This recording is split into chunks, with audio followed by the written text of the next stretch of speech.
Bob Weir is gone, but his presence will continue to echo on the imaginary stages of music lovers around the world. As one of the founding members of the Grateful Dead, Weir was far more than a guitarist or songwriter. He was a guardian of the band's creative flame, helping shape a musical movement that grew into a cultural phenomenon and sustained it through nearly 6 uninterrupted decades on the road. News of Weir's passing was shared through an official statement on his personal website. In recent months, he had been battling cancer with remarkable resilience. After beginning treatment in July, Weir passed away peacefully, surrounded by his family, due to complications from long-standing lung issues.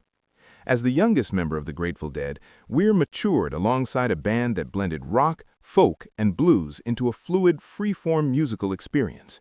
From that foundation emerged an approach that would define the jam band world for generations. Even in his later years, and despite serious health challenges, Weir remained devoted to the stage.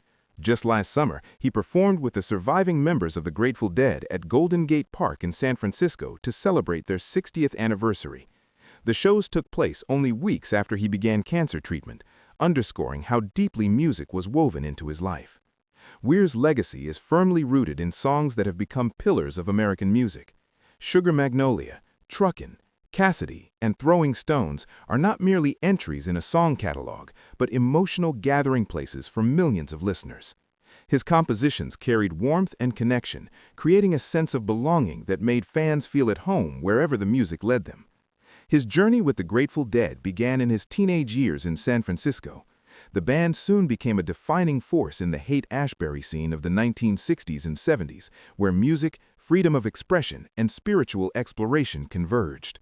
Relentless touring brought them to historic moments, including Woodstock and a massive 1977 concert in Englishtown, New Jersey, attended by more than 100,000 people. When Touch of Grey surged into the top 10 in the late 1980s, the Grateful Dead found renewed momentum without losing their devoted following. Longtime fans and newcomers alike filled arenas and stadiums. The band's loyal community, known as Deadheads, traveled from city to city, drawn by ever-changing set lists and extended improvisations that ensured no two shows were ever the same.